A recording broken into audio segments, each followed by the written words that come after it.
Hello guys and welcome to another video. Today's video is going to be on designer Lilibet. We got her, so let's look at her stats.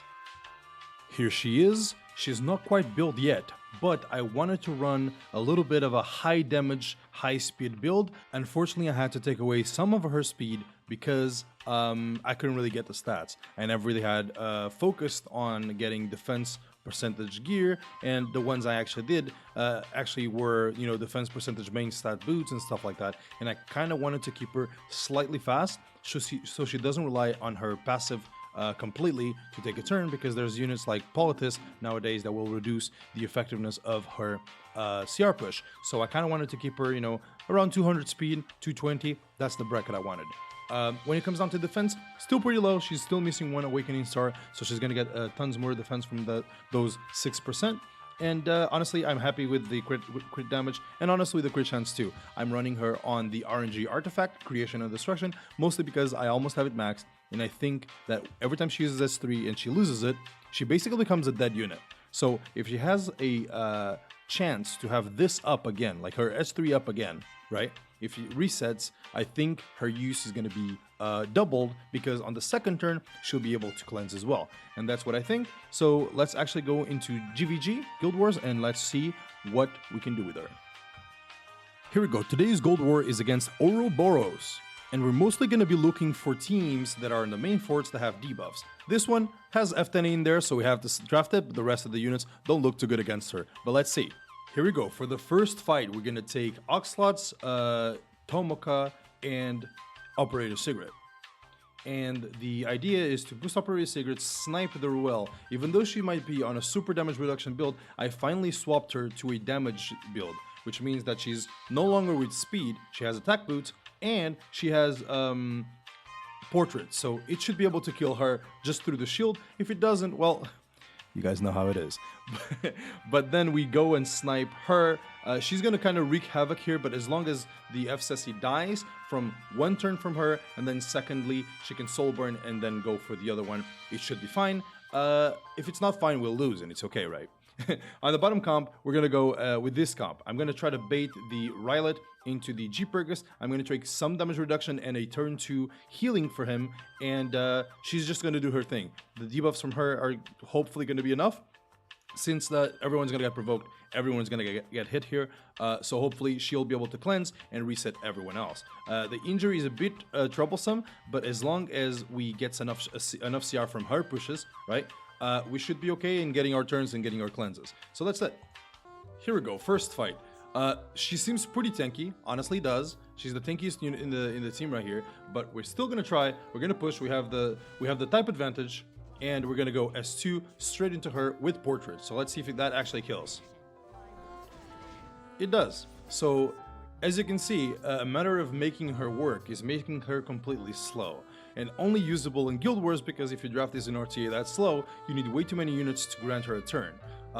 Or this guy, and this guy won't be able to give her a turn at all. So that's basically it. So let's shave them off. Let's shave off their HPs with a little bit of an AoE. Here it is. She gets Elburst, which actually is unfortunate, because I wanted her to go on the Oxlots, but that's not gonna happen anymore.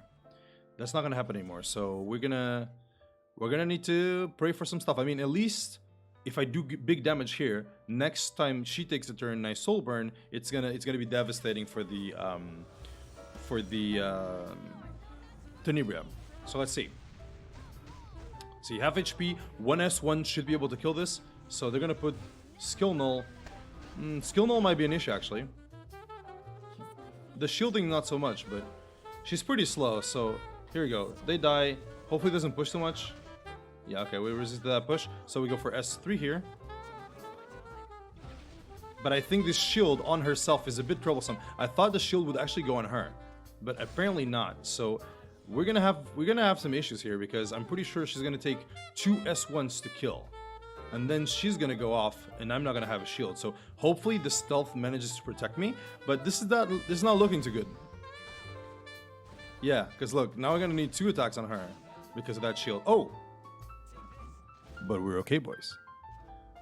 Wait, are we? No, we're not.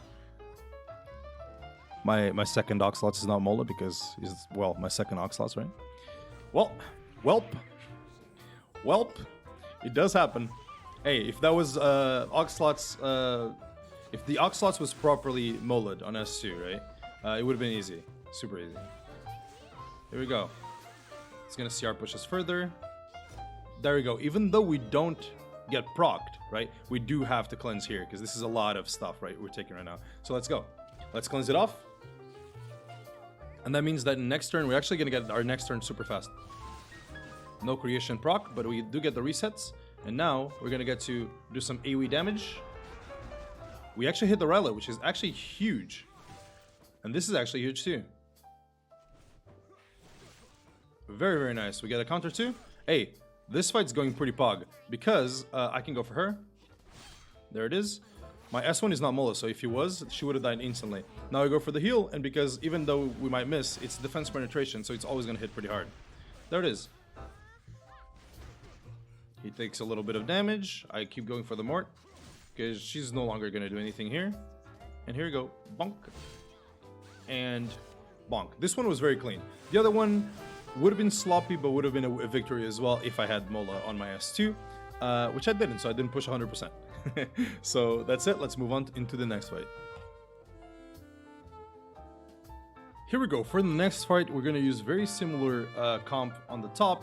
We're going to mostly take these for extra precautions here because I'm expecting this Landi to hit pretty hard, but as long as I get rid of the Landi, she's a level 50 unit, we're going to be okay. So I brought some sustain and I can make her into a Super Saiyan, so it's actually going to be mostly okay here.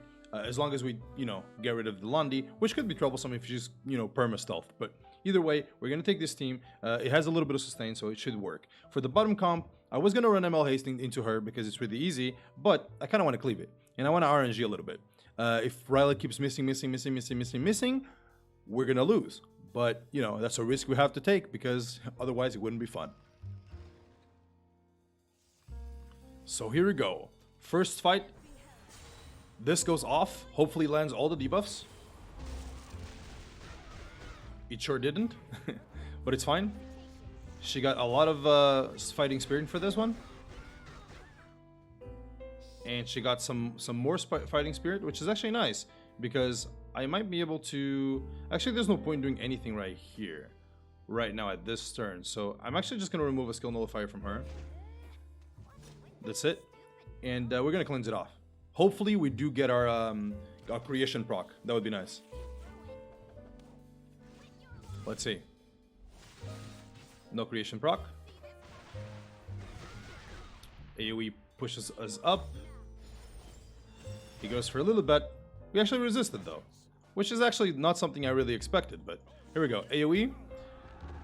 I think Guiding Light on her would be much more valuable, but apparently this person does not want this. Okay, dual attack. I mean, it wasn't with the DPS, but we take those. Those counterattacks are value, though. Very much value. So here we go. We make her a little bit of a Super Saiyan. So now if she gets targeted, nothing should really hit her. We could have cleansed too, so it's okay. Alright, here we go. We keep going for that. Bonk. There it is. We got a counter. Bonkers. Big counters. More counters for healing, so he's gonna self-sustain with his artifact. We'll keep going for this. Dual attacks like that don't really matter because she is immortal at the moment. Here we go, another bonk on her. We do need to hurry up because our buffs are gonna expire here in a bit on the Lilibet, so we're actually gonna push her all the way up in HP. Here we go. Okay, we have S3 again. Honestly, is she close to getting her S3 again? Yes, she does. So, honestly, I'm just going to go for this. Landi will hurt us pretty much a lot, but we're going to try to provoke her. There it is. So, here we go. S3 goes off. This should give us a bunch of fighting spirit. We're basically a reset fighting spirit, so... Here we go. We got more, and we got more, and here we go. Now we cleanse, and that's what we do. Let's see if we can hit that creation destruction, because that's the big meme here, right? Let's reset everyone. There it is. She did get reset. Now Jeeper dies, unfortunately. Oh, she got Fighting Spirit now. Okay, should we reset her skills? Symbol of Unity. This actually hurts a lot. I need to get rid of her. Right now I'm failing to do so. Don't stun. It did stun. And she's dead, right? Yep. Well, and I didn't get to save her. Well, I guess that's that. Should have brought more damage. Debut over, I guess. Here we go. We go for a cleave.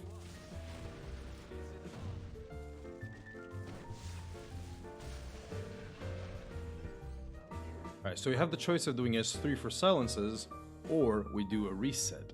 Honestly, I think trying to go for this guy is probably the best thing I can do right now, or reset her. But honestly, she's probably gonna have enough effect resistance, so we cannot do that. So let's do this instead. There it is. Now we soul burn. We protect the guy and we go for a little bit of AoE. Whoever Blingo goes on shouldn't really matter too much. Here it is. So the cleanser is dead, but she gets revived with 1 HP.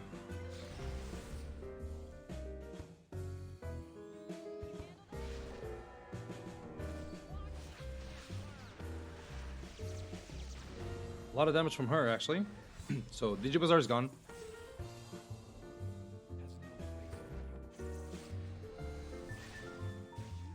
There we go. Now we go for S3. They should do a fair amount of damage, and Lilith should be out of the game here.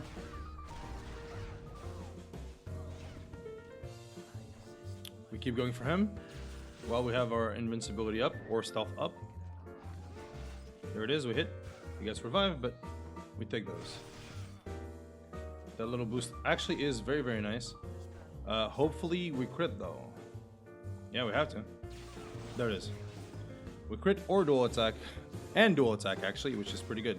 So now, actually, she has no effect resistance. So I could have gone for her, huh? There we go. Idle share. I mean, Water's Orange. It procs twice, but doesn't really make much of a difference. I can reset this and hopefully kill. And that's it. That one, a bit more clean. A bit more clean. Let's go into our last one. Well, Lilibet would have been perfect on this first one because we have stuns, we have burns, we have everything, and, you know, we don't have her anymore. So I guess that's done. Here we go. Here are the teams we're going to use, and we're just going to go. Here we go. First turn we take is with our good old boy. We're going to go for a straight up AoE, and honestly, I think that is one of the best choices here. So we're going to try to nuke everything with AoE from Karek. So let's see how much damage we can do. Violet should die because of the damage share, but never mind because it missed. Even though it's only 20% without Apple. Okay, our Tyrant does survive this, so it's fine. But the Violet was not going to be a problem, but it suddenly became a problem. The Violet should have been one-shotted because of her damage and his damage because fire unit, right? But it didn't go that way, so let's take some damage on purpose. Good. He doesn't hurt a lot. This Violet doesn't seem to have a lot of damage.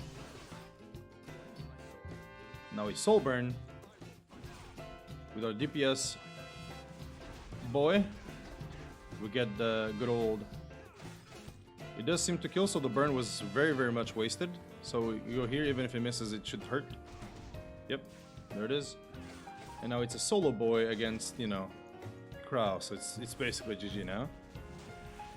So first one could have been cleaner, but we missed on the Violet. But that still isn't much of a problem. Could have used the Lilibet in there, but you know, she died. Couldn't save her. Here we go. On this one, we outsped the Dizzy. It's a fast Dizzy. Hopefully, we push her back and she doesn't resist. There it is. And now we just soul burn. She almost dead, but I'm actually gonna go for the Crow instead. I can protect. Even if I get debuff, I can protect from damage, which is better overall. So, actually, no, let's just go for damage here. They're all solo. There's no need to attack, buff, or protect.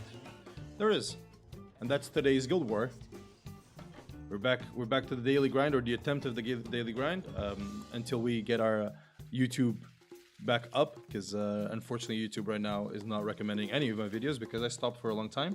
So I gotta get back into the daily grind. So hope you guys enjoyed today's video, and that's it. See you on the next one. Also, I have a camera. I've been having it for a week, and I am streaming on Twitch every day with it. So if you don't know how I look like and you want to see, my face, go into my Twitch. It's on the description. And every day I stream 4 p.m. my time, 4 p.m. UTC, I would say. And that's it. If you guys want to catch me on stream and see how I look like, I'm there. And one day I'll put my camera onto the videos, but because I record in the morning, I kind of don't want to take a shower super early to make a video, and that's it. All right. Hopefully when the videos pick back up, I can start editing again. But meanwhile, doing edited videos right now that get no views because YouTube doesn't want to recommend is not worth it. So I'm gonna, just post the regular stuff until YouTube realizes that, hey, he's back, and that's it. Hope you guys enjoyed this video. I'll see you guys next time. Bye bye.